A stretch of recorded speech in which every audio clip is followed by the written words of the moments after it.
Oi, gente, sejam bem-vindos a mais um episódio do FeitoCast, diretamente da Festa do Boi, aqui na agência Sebrae, no RN.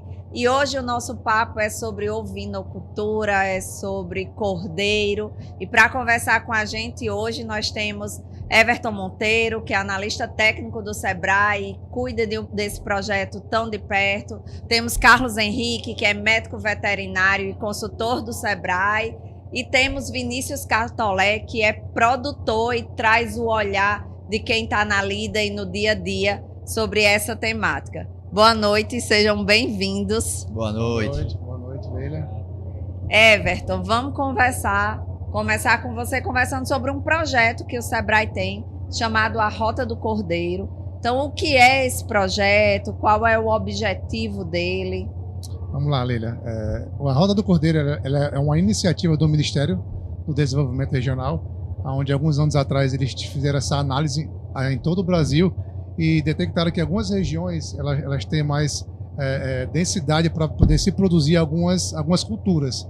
Dentre elas temos a Rota do Cordeiro, né? Temos a Rota do Café, a Rota do Leite, do Queijo, enfim, tem várias rotas que são desenvolvidas pelo Brasil.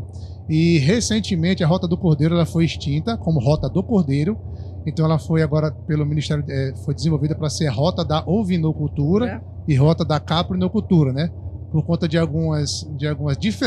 da diferença que é das raças, então não fazia sentido para eles a gente analisarem da mesma maneira, né? Sendo a mesma nomenclatura, digamos assim. E hoje o Sebrae ele desenvolve esse projeto, né? Não é mais meio que a gente se desvinculou do Ministério, temos agora o nosso projeto no Estado. Inicialmente nós atuávamos nos 19 municípios da região que vinha da região central, passando pela região do Vale do Açu e indo até a região Apodi. Iniciamos dessa maneira. E logo depois a gente conseguiu estruturar o projeto quanto o Sebrae para trabalharmos hoje todo o Estado. Então hoje o Sebrae tem como projeto o Cordeiro Potiguar, onde a gente atua nos 167 municípios, ou boa parte desses municípios, né? De preferência aqueles que têm uma densidade maior de produção desses animais. Ah, bacana.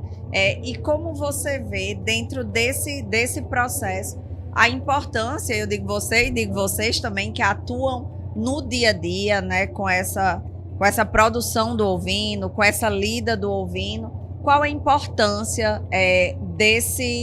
dessa presença, né, dessa nomenclatura, de colocar o caprino como protagonista desse processo dentro da economia das carnes, né? A gente sabe que é muito comum e muito natural se falar da carne bovina, né? Uma carne muito conhecida e popular.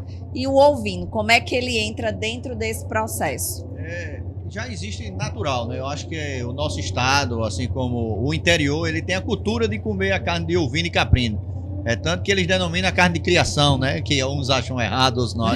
Não importa, o importante é que está tendo consumo. Então eu acho que esse destaque que veio para a ovinocultura veio realmente valorizar essa carne tão apreciada que é pela população. Lógico que veio com o intuito de melhorar. Na hora que o produtor e a população entendem que precisam ter melhorias de assistência técnica, de consultorias técnicas, no desenvolvimento da atividade, eu sempre brinco que a gente precisa separar o ter do criar. O ter é o ter 100 animais lá e abre a porteira e solta e fecha. E o criar é diferente. O criar é dar uma alimentação certa, fazer um manejo reprodutivo correto, fazer um manejo sanitário correto, com vacinas, vermífugos, tudo correto. E o principal, fazer o desmame para abater o animal o mais precoce possível, né? Há uma diferença do sabor da carne do animal precoce, que é aquele animal bem novo, que pode ser ali 6 meses, 8 meses, até 1 ano, a gente chama ele de cordeiro, do animal que é mais velho, que é o carneiro, que é a ovelha. Então, apesar de ser a mesma espécie, o sabor e a textura da carne são totalmente diferentes. Então, eu acho que o Cordeiro Potiguar do Sebrae, ele vem nesse intuito de valorizar essa carne tão nobre que é o do cordeiro e valorizar o produtor como Catolé aí que faz, que é antecipar e fazer um cordeiro precoce, né? E ele que mexe com genética aí é que é valorizar. Então a gente está nessas duas linhas. Favorecer a genética, quem cria genética, e favorecer aquele produtor que realmente quer produzir carne, quer fazer o cordeiro de qualidade. Eu acho que o projeto vem alinhar todos esses elos que existem, desde a produção até a comercialização. Eu acho que um grande desafio é justamente isso que Carlinhos falou, que quando a atividade ela passa de ser de subsistência, né? Cria ali um cordeiro ali para comer quando tem um jantar em família, alguma coisa, um parente que vem de fora, vou matar aqui, para quando passa a se tornar uma situação profissionalizada. Sim. Né?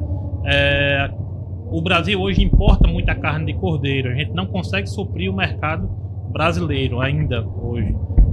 E um dos principais desafios que a gente como produtor encontra é adquirir cordeiros de qualidade. Então, assim, uma coisa que é diferente no boi. No boi, quando a gente tem um lote ali de 100 animais num confinamento que cresce 1,2 kg por dia, todos eles vão crescer 1,2 kg por dia. E aí, quando a gente já fala porque eu já confinei cordeiros, e tinha uma parte naquele lote, tinha um lote que a gente confinava ali que dava 240 gramas dia, 300, e tinha outro lote que dava 80 gramas dia. Então a gente não tinha uniformidade disso. Isso foi um desafio que até eu conversei com o Everton. E aí, com o incremento da genética, hoje a gente tem um nível de um modo de apartação lá na fazenda de animais com 3 meses atingindo entre 36 e 42 quilos. Então, assim, ou seja, com o incremento da genética a gente consegue tirar o borrego do desmame ao abate. Então, assim, quando o produtor ele tem essa visão de incrementar a genética junto com o apoio do Sebrae, que vem colocando como é que eu posso dizer? Vem colocando isso na cabeça dos produtores, a gente consegue reduzir o tempo de abate dos cordeiros, consequentemente uma carne de qualidade e reduzindo a despesa do produtor. Porque o produtor que antigamente abatia um animal com 12, 13, 15 meses, ele passa a abater um animal com 3, 4, 5 meses. Então, assim, a despesa que tem a fazenda, em termos de alimentação, em termos de medicação, então, essa despesa ela reduz concomitantemente. É uma redução significativa. Além de reduzir o valor, né, da despesa, né, que, como o Vinícius falou muito bem, o período disso, eu acho que ainda vale se destacar a qualidade da carne, que melhora muito. Né? Então você consegue botar um produto mais nobre na mesa do consumidor. E aí, tanto esse produto mais nobre, vai naturalmente aumentando o número de consumidores. Né? Porque se a gente fizer uma pesquisa de um modo geral, quando pergunta em mesas de bate-papo, por que você não come a carne de ovino ou caprino? E é quase unanimidade dizer que é porque ela tem um gosto muito forte, né? É uma carne ruim, dura.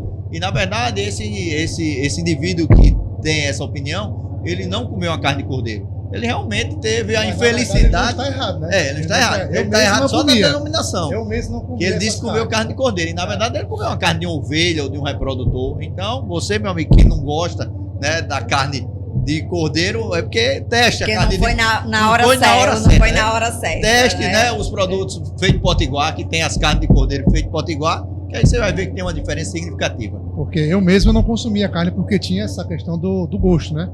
Até que realmente, depois que eu assumi o projeto, eu comecei a conhecer alguns produtores que realmente desenvolviam de maneira mais como era para ser feito, né? Então eu comecei realmente a gostar, caiu no meu gosto realmente a carne de cordeiro.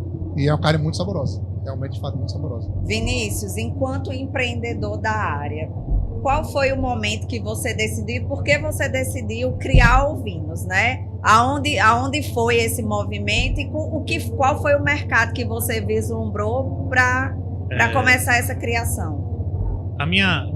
Meu início na ovinocultura foi porque nossa propriedade era uma propriedade muito pequena. A gente tinha ali 10 hectares e criava ali 10 bois criava um boi por hectare ali que dava para criar no máximo 10 bois. E meu pai já tinha 10 bois, então não tinha como eu criar. E aí eu comecei a adentrar buscar novas alternativas e aí comecei na ovinocultura. Nós temos uma empresa de distribuidora de alimentos, então nós trazemos grãos de fora, feijão, milho, beneficiamos, colocamos em um pacote e o que era o descarte desse beneficiamento desses grãos passou a ser a ração dos nossos animais. Então eu cheguei a ter na propriedade 400 cordeiros confinados. E assim, com o passar do tempo, eu vi essa necessidade de investir na genética, porque a gente não conseguia cordeiros de qualidade. A gente tinha, além de não ter produtores no nosso estado na época, a gente precisaria ir para várias feiras para conseguir animais que nem eram cordeiros, era animal de todo tipo, para poder confinar e a partir daí a gente conseguia vender esses animais para abate. E como eu tinha visto essa necessidade de investimento em genética para poder melhorar o rebanho do Rio Grande do Norte, foi aí que eu comecei também a adentrar na genética. E aí, há pouco tempo, a gente conseguiu o apoio do Sebrae, juntamente a Everton, e hoje a gente está colhendo os frutos do nosso investimento em genética. Hoje a gente foi para a Nacional da raça, tem animais premiados em várias exposições, nordestinos nacionais. Hoje, a cabanha hoje se tornou um nome que a gente já figura já no nosso estado, no Nordeste e também a nível nacional. Então, todo o apoio do Sebrae foi imprescindível para que a gente tivesse esse crescimento. Hoje a gente também pretende até retornar com o confinamento, mas hoje a nossa atividade principal da fazenda é a genética. E aí, Everton, abrindo esse ponto de genética, Everton e Carlinhos, que é consultor e também trabalha nessa área, para quem está nos assistindo, para quem está nos ouvindo, que pretende criar ovinos ou que já cria ovinos, como o Sebrae pode contribuir nessa parte de genética? Qual é o primeiro passo? O que é que esse produtor precisa fazer? Quais são as vantagens que essa parte de genética pode trazer para a sua criação? Acho que a genética ela torna realmente o animal mais eficiente. Ele consegue produzir animais num período mais curto, né? E animais ficam mais robustos, mais... Como é que posso falar, cara?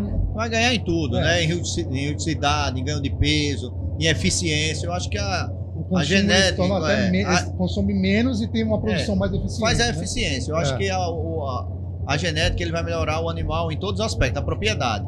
Vai melhorar a eficiência. Se eu melhoro a eficiência, melhora a rentabilidade. Exato. E não existe caminho. Um dos nossos desafios, e aí não tem como deixar de comparar com a bovinocultura de leite e com outras atividades. O que é que a gente quer na bovinocultura de leite? Mais leite. A gente melhora, através da inseminação, melhoramento genético. O que é que a gente quer no ovinocultura? Um burreco mais pesado. E aí uma forma de adiantar é melhorar a seleção dos rebanhos. E melhorando a seleção dos rebanhos é um fator, e colocando animais de padrão racial definido que botem mais peso, né?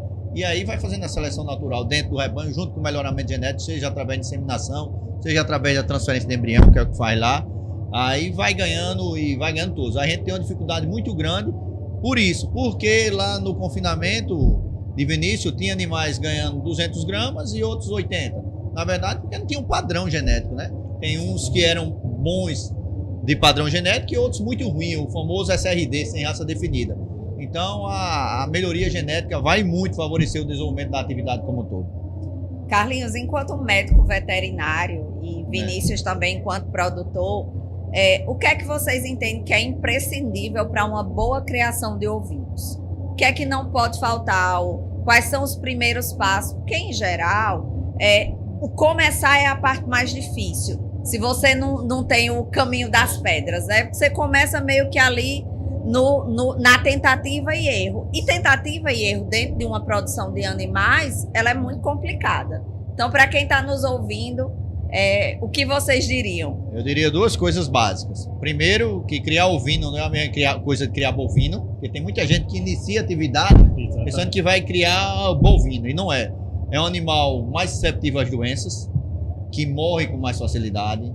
Tem que ter um cuidado muito interessante na sanidade, principalmente no índice de verminose. E ovino come também bastante, né? Porque às vezes o cara sai da bovinocultura e diz: não, eu vou criar ovino porque come pouco. Mas na hora que eu tenho uma quantidade come grande não, né? de ovino, não é bem assim, não. Eu como. Então, tendo isso, e o principal, é melhor remunerado que o bovino. Hoje, dia 14 de outubro, o bovino em média, o quilo é R$17. A ovinocultura hoje no abate é 24, 25, em alguns casos sendo até maior. Então, a gente vai alimentar um animal por quilo, ele dá uma rentabilidade maior. Então, vamos conversar com quem produz, né? Vamos ouvir quem produz. Carlinhos pontuou bem. O principal fator de desistência de quem entra na ovinocultura é a questão da sanidade. Porque muitas vezes você pega ali um rebanho, solta ali num pasto e a partir dali você esquece, não vermifuga, não vacina e acaba esse animal se tornando mais susceptíveis a doenças. Então, essa sem dúvida é o principal fator de desistência da atividade. Que não é assim, né, Carlinhos? O criador ele precisa se orientar com a questão de manejo, porque uma vez que você acerta, não tem atividade talvez melhor, né? Então, assim, em termos de principalmente para quem tem propriedades pequenas, para quem quer investir em eficiência num pequeno eu falo muito a questão da arroba por hectare, né? Então assim, a Embrapa fala que aqui no nosso estado, algumas terras mais produtivas cria um animal por hectare, a mesma Embrapa fala que cria 10 ovelhas por hectare. Então assim, se você conseguir a produção ali, tendo em vista que a gestação é 5 meses, você consegue uma eficiência muito maior naquela hectare. Porém, tem esse desafio, o desafio do manejo. Então precisa saber o que vacinar, como vacinar, a questão da vermifugação. Uma coisa também que eu vejo que que os produtores pecam um pouco é na questão da seleção dos animais. Você muitas vezes compra umas ovelhas de Carlinhos, que é uns animais bons, e aí compra um reprodutor que não é tão bom, então ele não vai melhorar em nada seu rebanho. Então assim, eu falo muito que talvez o reprodutor ele seja o ápice do seu rebanho, então você precisa ter um investimento um pouco maior para ter uma maior eficiência e produzir, consequentemente, mais carne.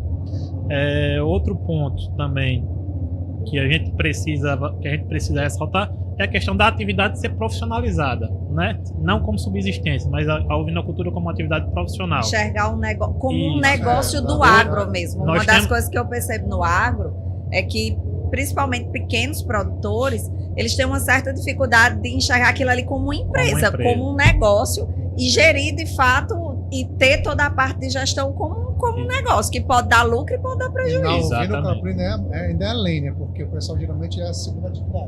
Né? A segunda atividade, nunca é a primeira. Então, por ser segunda, terceira, às vezes a quarta atividade, então eles realmente nunca enxergam da maneira como deveria ser. Nós temos hoje alguns estados, né? Até falo muito do estado do Pernambuco, no qual a região ali perto de Petrolina, ali Dormentes, é uma região que vive a ovinocultura. Tem produtores lá com 2, 3 mil ovelhas que vivem e interessante que lá exporta para São Paulo, manda para São Paulo, para Rio Grande do Sul, o pessoal manda buscar cordeiro lá. Então assim, você vê que lá a visão já mudou um pouco e o povo tem se profissionalizado nisso, e tem produtores que só vivem na fazenda hoje da ovinocultura. Então, é uma coisa... Dentro desse contexto, como é que vocês enxergam a parte de comercialização dessa carne? Quais são os desafios, quais são os gargalos, mas também quais são as perspectivas desse processo de comercialização? O gargalo continua sendo a legalização do abate. Apesar de já ter melhorado, nós temos hoje no estado 2 abates que regularizaram, Mossoró e Lages. E temos, que a gente não tinha antes, era uma expectativa, nós temos 4 salas de cortes, né? 3 em Mossoró e 1 aqui em El Marinho. Algumas, não vou especificar qual, que eu não lembro de cabeça, já com CISB, que permite a comercialização para todo o Brasil. Então, a demanda é muito bom produzir o que o povo quer comprar. Então, hoje eu sempre repito hoje, né? Vai para o YouTube, né? Então, dia 14 de outubro de 2025, hoje a demanda é crescente. Pode produzir, tem quem compre. Inclusive, né? Agora mesmo, né, cara? A gente conversou com um responsável técnico de uma grande empresa aqui que está atrás de animais para poder colocar num dos maiores mercados aqui do estado. Então, hoje seria um negócio por oportunidade e não por necessidade. Hoje é uma grande oportunidade. É tanto que cresce a cada dia, né? Só para a gente ter uma ideia, dados oficiais do abatedouro de Mossoró abate por mês entre 1.200 e 1.500 animais. Isso com GTA, tudo registrado. Então, um volume, o que não tem, infelizmente, aí de forma ainda ilegal, né? No estado todo. Sim. Então, só para a gente ter uma ideia do consumo como é. E todo mundo gosta de comer uma carnezinha de cordeiro. É impressionante. Então, vamos fazer um convite aqui. Quem não provou a carne de cordeiro do feito potiguar, né? Vamos colocar do feito potiguar, a gente consegue garantir.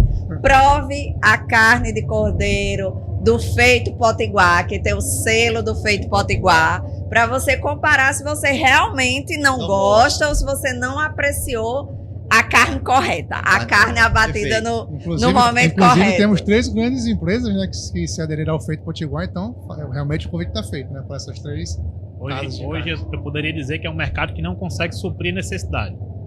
Hoje o mercado ovino, ele não consegue suprir necessidade, não consegue suprir a demanda de carne. Então a gente, apesar de a gente trabalhar com genética, sempre tem aquela ligação.